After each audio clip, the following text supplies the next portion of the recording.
J'espère ne pas apparaître devant vous comme quelqu'un qui a une fragilité psychologique et que je suis chatouillé dans ce que je dis lorsque on reprend tel ou tel mot. Mais je m'explique sur le mot régression. Encore une fois, les questions de foi, de liberté, les gens entendent comme ils veulent leur relation au divin. Si une femme a envie de médiatiser cette relation à travers un tissu, elle veut couvrir ses cheveux, c'est son droit le plus absolu. En revanche, ce n'est pas une restriction par rapport à ce droit absolu. Les questions de burqa, les questions de voile intégral, c'est une régression même absolue. Et que la question et moi dans mon esprit c'est ça. On a commencé par 2 fillettes en 1989, à peine nubiles, dont on a découvert qu'il faut couvrir leurs cheveux, et on a manqué deux occasions. Il y a eu 2 manquements. Celui des hiérarques musulmans à ce moment-là, ils auraient pu dire, à supposer par extraordinaire qu'il faille s'enchaîner à la référence scripturaire coranique, eh bien il se trouve, chose qu'il ne faut surtout pas faire comme ça, eh bien les injonctions nombreuses et impérieuses quant à l'acquisition du savoir sont beaucoup plus importantes que 2 versets qui ne sont pas aussi clairs que ça à propos de la chevelure. Mais bon, admettons ce manquement-là, nous payons jusqu'à présent ces méfaits. Et l'autre manquement, c'était la République. On avait un ministre de l'Éducation nationale qui s'est défaussé sur le Conseil d'État, et le Conseil d'État, pour une fois, au lieu de faire de la politique, a fait du droit. Et de régression en régression, d'abdication en abdication, se retrouve avec la burqa. Et on était obligé de légiférer alors qu'il ne fallait pas. Parce qu'il suffisait simplement de dire que la République se vit à visage découvert, et qu'en dehors des carnavals, eh bien, il n'y a pas de masque. Ni casque intégral, ni même pour aller avec des petits croissants le matin, il n'y a pas de casque intégral et il n'y a pas de voile intégral dans notre pays. Maintenant, question de foi, etc., les gens sont libres, et je puis vous assurer que depuis des siècles, la femme indienne musulmane portait le sari. Et depuis des siècles, la femme musulmane subsaharienne portait le boubou. Cet uniforme-là qu'on voit depuis Jakarta jusqu'à Dakar est récent. Je peux en témoigner. Quelqu'un comme Ben Badis, président de l'association des oulémas, était aussi guide spirituel du scoutisme islamique. Eh bien, les jeunes filles scouts étaient en jupe et les garçons étaient en bermuda. Il est mort le 16 avril 1940, donc c'était bien avant 1940. Qu'est-ce que c'est que ces innovations ? Je ne dis rien d'autre que ce n'est pas conforme à ce qui a pu se passer pendant des siècles, et notamment durant tout le XXe siècle. Il y avait aussi des femmes qui se voilaient, c'est vrai. À Alger, elle portait un voile blanc. À Constantine, elle était noire. Ailleurs, etc. Mais les jeunes filles, les jeunes étudiantes allaient à l'école et au lycée, à l'université, et leurs institutrices n'étaient absolument pas voilées. Et ce n'était pas pour autant de mauvaises musulmanes.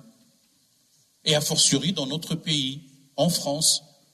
Pourquoi cette redécouverte, cette résurgence extraordinaire de foi, que je respecte encore une fois, simplement je ne la ramène pas uniquement à des effets vestimentaires. Et je revendique le mot régression. Ça ne peut pas être un progrès, de mon point de vue en tout cas, et que je n'impose pas. Bonjour.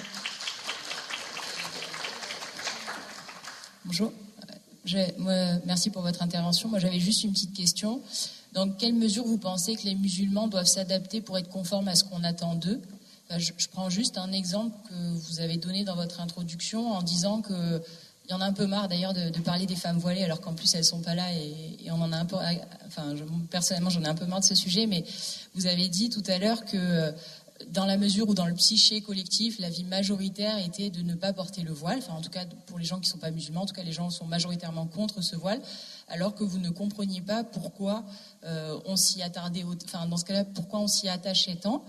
Et moi, je dois dire que c'est des positions que je ne partage pas du tout, indépendamment de la véracité théologique de la chose. Je ne conçois pas qu'on doive, en gros, changer sa conviction ou alors réformer sa conviction, tout simplement parce que l'avis majoritaire ne le conçoit pas ou ne le comprend pas.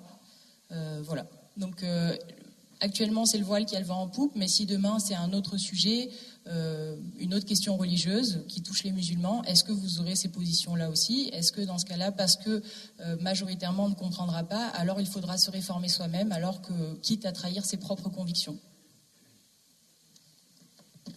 Alors, mademoiselle, vous avez bien fait de me poser la question. J'ai aussi une casquette de physicien, loin d'être nobélisable. Il faut du temps et de la recherche. Et je dis que lorsqu'il y a des problèmes de transmission, il faut incriminer l'émetteur avant de voir du côté du récepteur. Je n'ai jamais dit qu'il faut avoir un islam frelaté, ou un islam adapté, ou un islam soluble, comme on dit au sein de la République, pour faire plaisir à un tel ou un tel. Je dis simplement le fait de s'arc-bouter. Je suis tout comme vous, j'en ai marre de débattre de ce sujet-là sur l'histoire du voile. Nous sommes deux. Et le fait de s'arc-bouter sur quelque chose qui ne fait pas partie des fondements de la foi, dixit un président du Conseil français du culte musulman, dixit tel ou tel autre imam, parce qu'on entend certains mais pas les autres, eh bien pourquoi alors s'arc-bouter ou s'attarder ou s'agripper mordicus à quelque chose qui ne fait pas partie des fondements de la foi pour créer la zizanie? Je n'ai rien dit d'autre que ça, et que la décence, la sagesse recommande peut-être de revoir les choses autrement. Je n'ai jamais parlé d'un islam qu'il faut adapter, qu'il faut dissoudre, ou que sais-je encore. En plus, pour aller dans votre sens, et je ne peux pas venir dire ici on est pour un débat et que je monopolise la parole. Si vous n'êtes pas d'accord avec moi, vous avez le droit encore de me le faire savoir. Je tiens simplement à le dire. Ce n'est pas parce que je suis assis à la tribune que j'ai nécessairement raison. Ce que je veux dire, c'est que heureusement que nous avons la laïcité, mais la laïcité ne dit pas, parce que la majorité n'aime pas une chose, qu'il faut l'imposer à la minorité.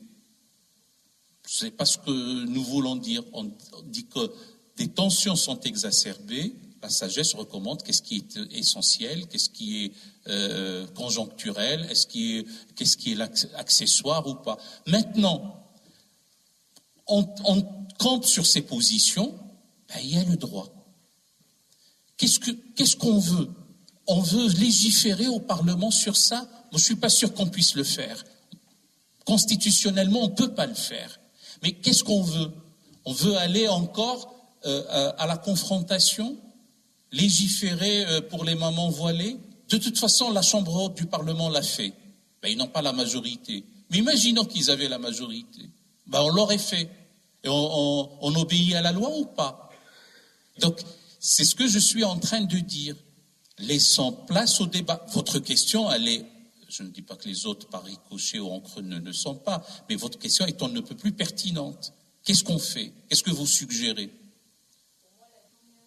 Je relaie ce qu'a dit mademoiselle, à juste raison, et je partage votre avis. Il faut que les médias cessent de s'acharner sur ces femmes. Oui, nous sommes d'accord. Il y a eu 286 débats sur cette question, avec peut-être une ou deux femmes voilées. Alors l'argument, c'est qu'on leur demande de venir, mais elles ne viennent pas. Et ce n'est pas un argument. Et ce n'est pas ça l'essentiel. De ce point de vue-là, nous sommes d'accord. Il faut que les médias cessent de s'acharner sur ce sujet. Oui. Raleb, tu as préfacé, il y a déjà un certain temps, un livre qui est très intéressant, qui s'appelle « Repenser le Coran et la tradition islamique ». Et je voulais savoir comment la Fondation de l'Islam de France, est-ce qu'elle envisage de mener une relecture critique du Coran dans ces différentes rencontres et comment elle envisage de le faire? Mon cher Jacques a une question aussi simple, la réponse est simple. Tout à l'heure, le sujet était si dense que Chihab n'a pas eu le temps de tout développer, vous a donné l'essentiel, mais nous donnons une importance capitale à l'islamologie savante. il faut que cette discipline recouvre ses lettres de noblesse. Il faut que le discours sur le fait islamique soit un discours rationnel, critique, académique, intelligent. J'ai l'habitude de dire, je ne suis pas envieux, mais il m'arrive parfois d'être jaloux. Et je suis jaloux de l'université allemande. Je ne vois pas pourquoi en Allemagne, à l'université de Berlin, on a un programme intitulé Corpus Coranicum sur les deniers publics des Allemands. C'est l'université allemande. Et l'université française n'arrive pas à s'emparer de ce sujet.